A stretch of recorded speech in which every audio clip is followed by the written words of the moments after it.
ba tey bokk na ci information yi neen doomu imam Khomeini moom tey dafa demoon di def visite ci mujahidin résistance islamique yi nga xamante ñoo am blessure ci ci Liban yi dafa amoon blessure daal moom la doomu imam Khomeini seeti woon tey jii ci maanaam ñi amoon blessure biir Liban dañ leen yóbbu fële dañ leen yóbbu Iran Téhéran léegi nag bi leen yóbboo Téhéran moom doomu imam Khomeini ci la demoon di leen visiter moom ngeen gis image yi noonu. moom premier ministre bu Iran ñu naan que Masoud Pezeshkian moom dafa déclaré ni dafa déclaré ne ni ñoom dañu war a nekk benn ñoom arab yi dañu war a ak pays golfe yi mooy si kii bi nga xamante ni amoon na tey jii sommet réew golfe yi nee na ñoom réew golfe yi dañu war a nekk benn pour faire face ak agression yi nga xamante ni mooy am Gaza ak Liban ndaxte nee nañu tey ni mu nekkee Gaza ak Liban suba mën na doon kenn ku nekk si ñun ñi mën na li dal réew yooyu mën na la dal daal maanaam dafa bëgg a wax ni Israël bu jógee si ñooñ daal si ñoom la jëm kon nag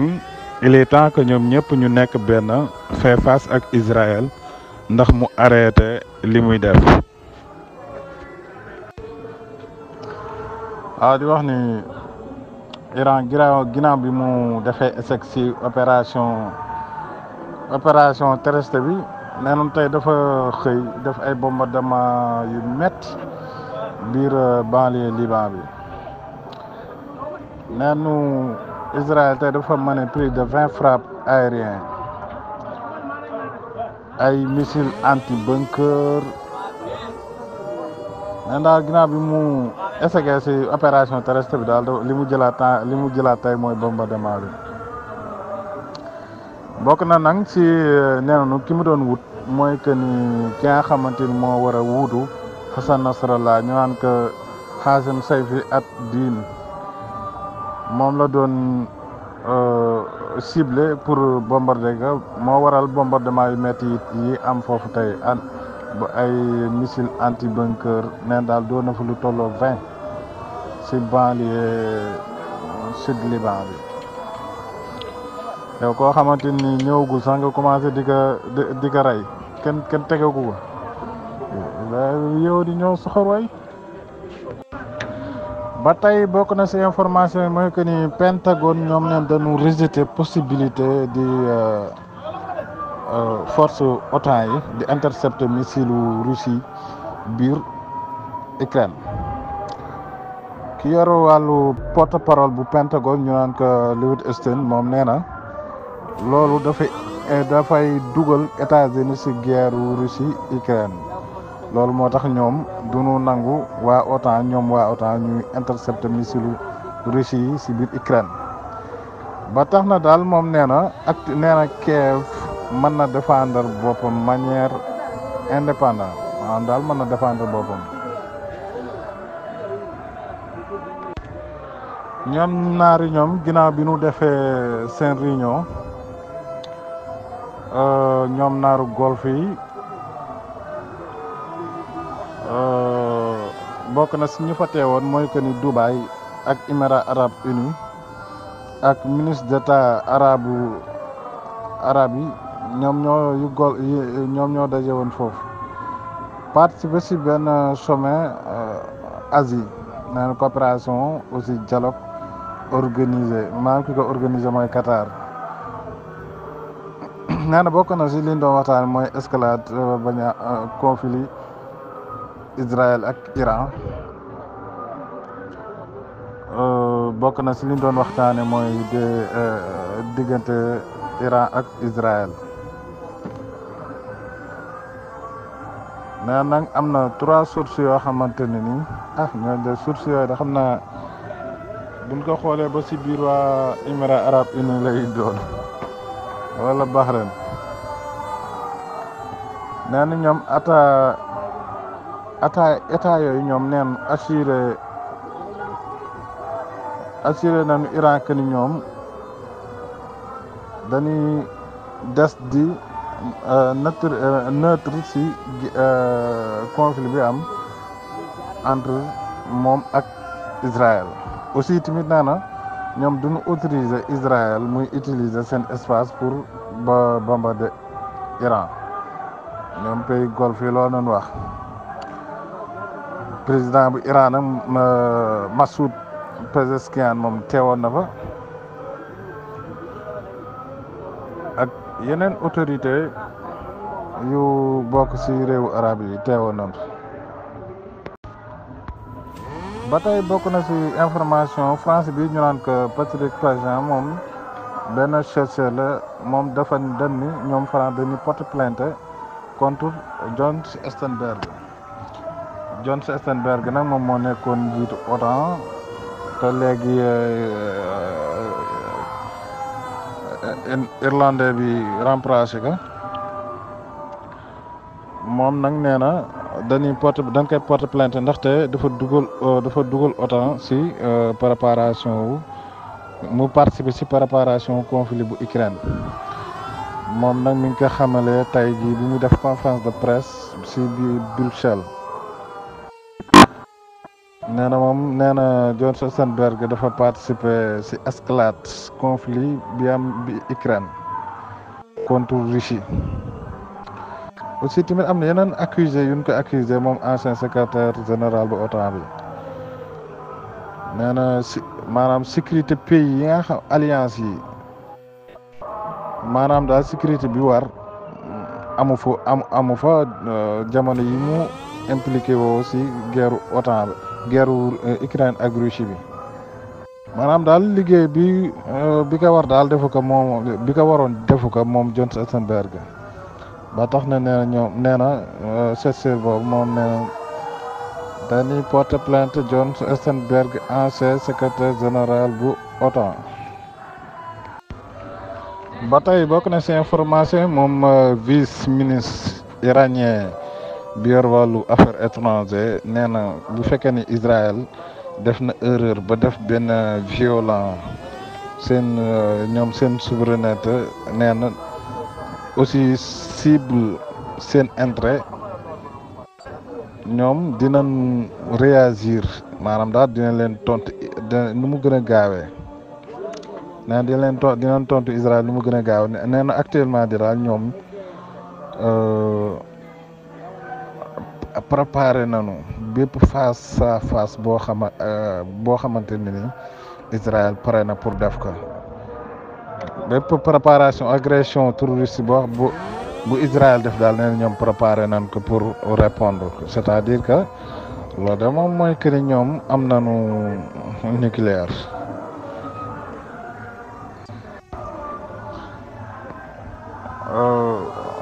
si nucléaire boobu sax xam naa si laay continuer mooy que ni neen Iran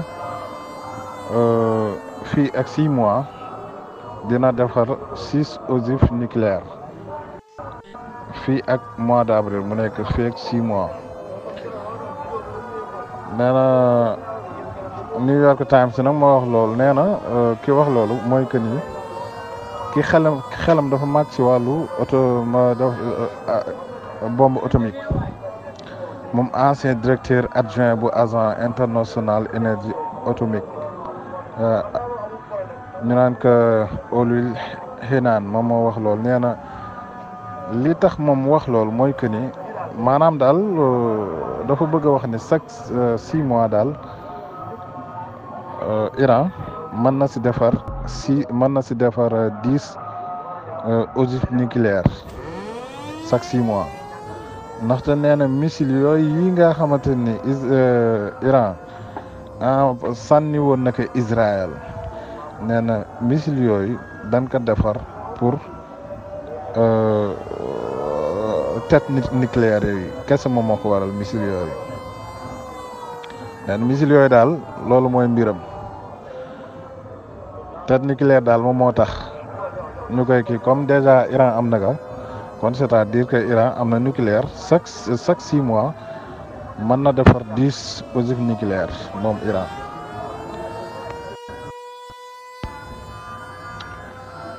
ba tey bokk na ci information yi neenu doomu imam Khomeini moom tey dafa demoon di def visite ci mujahidin résistance islamique yi nga xamante ñoo am blessure ci ci Liban yi dafa amoon blessure daal moom la doomu imam Khomeini seeti woon tey jii ci maanaam ñi amoon blessure biir Liban dañ leen yóbbu fële dañ leen yóbbu Téhéran léegi nag bi leen yóbbu Téhéran moom doomu imam Khomeini ci la demoon di leen visiter moom ngeen gis image yi noonu.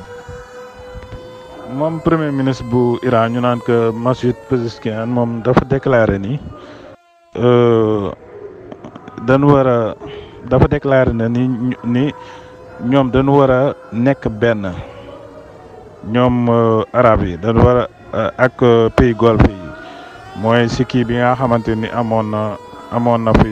na tey jii sommet réew golfe yi nee na ñoom réew golfe yi dañu war a nekk benn pour faire face ak agression yi nga xamante ni mooy am Gaza ak Liban ndaxte nee nañu tey ni mu nekkee Gaza ak Liban suba mën na doon kenn ku nekk si ñun ñi mën na li dal réew yooyu mën na la dal daal maanaam dafa bëgg a wax ni Israël bu jógee si ñooñ daal si ñoom la jëm kon nag il est temps que ñoom ñëpp ñu nekk benn faire face ak Israël ndax mu arrêté li muy def. ba tey bokk na ci information yi neenu Israël boo gisee li tax dëkkam bi mel na Tamayeret bi leen di gaay di bombardé Iran bi mu leen di bombardé bu ngeen gisee li tax dëkk bi mel na Tamayeret missile bi ñëw romba mooy que ni occidentaux yi affaire bi daf leen bett aussi tamit ñoom dañu concentré woon ci Ukraine pour bombardement yaa xamante ni Russie mi ngi ko doon def foofu ci ay infrastructures yeeg yooyu nee na li tax te neenu Ukraine dafa dépendre trop ci États-Unis nee nag occidentaux yeeg États-Unis li nu concentré woon ci Ukraine moom moo tax Israël bi ko Iran bombardé mu mel na dëkk bi mel na Tamayeret bomb bu ñëw romb nee daal loolu moo faible moo tax looloo tax daal intercepté missile yi ni leen doon intercepté li tax melul ni mu waroon mel mooy que ni loolu moo ko waral li occidentaux yi concentré woon ci Ukraine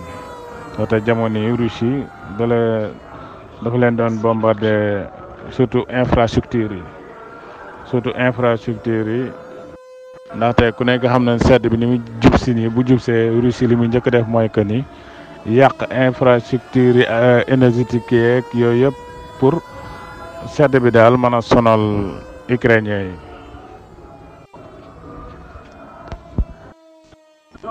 ba tey bokk na ci information yi neenu Israël ginnaaw bi ko